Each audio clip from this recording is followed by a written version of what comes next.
adding with decimals. Not so bad.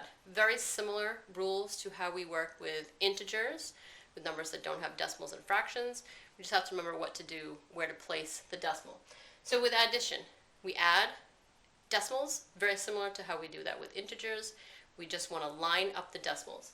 So when we do that, we want to line up the decimals and add. So how does that look? Let's look at this example, 30.193 plus 7.93.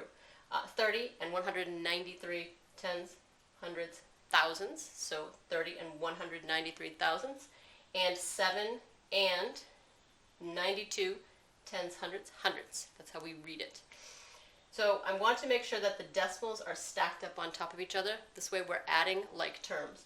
So I'm adding tens with tens, hundreds with hundreds, and thousands with thousands. Ones with ones, tens with tens.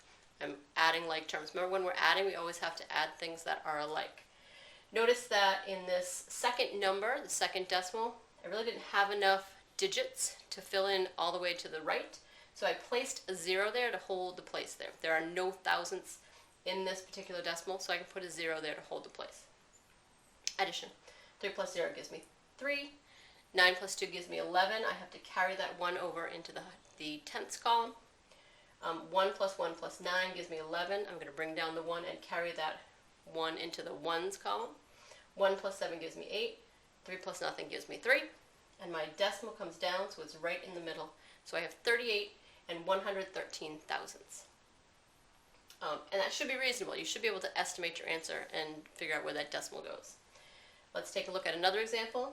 2 and 507 thousandths and 586 thousandths. Again, we want to line up those decimals before we do our addition, because now that lets us add like terms.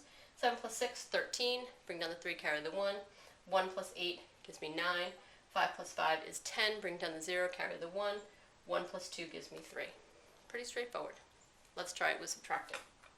Subtracting decimals, very similar. Line up the decimals and then subtract. Don't remember that you may need to borrow as we go, and remember to fill in your 0 placeholders if you need them, because they're super important when you're subtracting.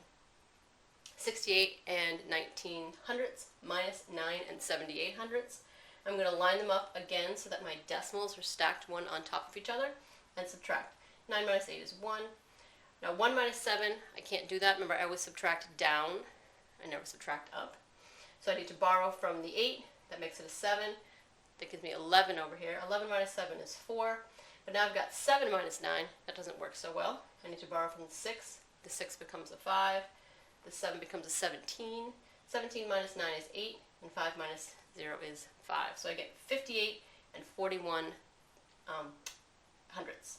Notice we brought that decimal down right in between the 8 and the 4. Last one, 12 and 4 tenths minus 6 and 251 thousandths. Again, line up those decimals. Notice that this top number is large enough. There's 12 and there's 6, so it's large enough, but it doesn't have enough placeholders to do the subtraction. So I put some zeros in there in those places to make sure I remember that they're there when I'm subtracting. So I can't do 0 minus 1, I can't do 0 minus 5. I have to borrow.